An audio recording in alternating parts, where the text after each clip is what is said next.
Black Corporate Directors Conference at Laguna Beach is where high-level business leaders gather to discuss diversity and the challenges of increasing the number of minority professionals on corporate boards. Editorial Director Sonia Aline flew out to the Montage Resort in California to sit down with the organizers of the conference. John Rogers of Ariel Capital Management, Charles Tribbett of Russell Reynolds Associates, and Tony Anderson of Ernst & Young.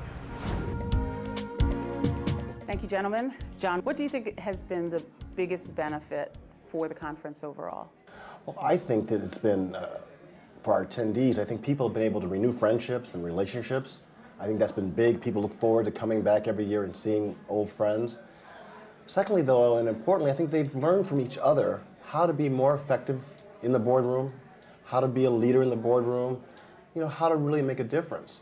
Now, Anthony, the focus this year is about influence or the lack of influence in terms of getting more blacks on boards. Are we speaking specifically about the influence of African Americans who currently sit on boards, or the influence of the entire network? I think it's both, and I think it's not only about influence. There are a lot of things that we believe need to be done to address, one, the company being successful, and I think we all agree that having a lot of diversity on the board helps a company be more successful. We're also very interested in more African Americans participating and making a difference. And so this is really a nice way to get others exposed to what it's like to be on a corporate board and get them prepared to be effective at it. Okay. Now, Charles, how do you think the conversation around diversity has changed in the last year as companies are tightening budgets, reducing workforce? What are we hearing in terms of the importance of diversity now? I think that partly because of this conference, there are probably slightly under 300 African Americans on corporate boards. We get almost half of those individuals that attend or want to attend. I think partly they go back to their boards and they talk with the CEOs, they talk with other colleagues on the board to push for diversity. And because they represent corporate governance in America, I think that diversity has been heightened. I think we all wish it would go up even more, but it's clearly progressing.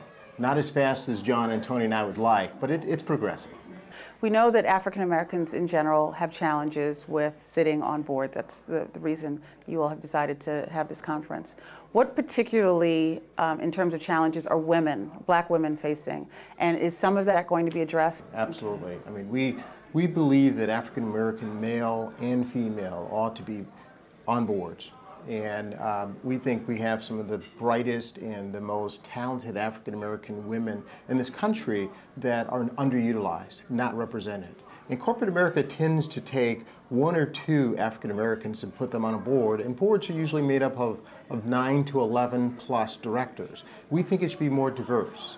And so just because one African American female is on a board, why not two? Why not three? So I think that our goal here is to have a lot of the directors that understand that, appreciate that, that endorse that, to go back, because many of them sit on nominating committees where they're responsible for helping to attract and bring in directors, to go back and recognize black women need to go on boards more than they are. But you know, this whole issue is a business imperative.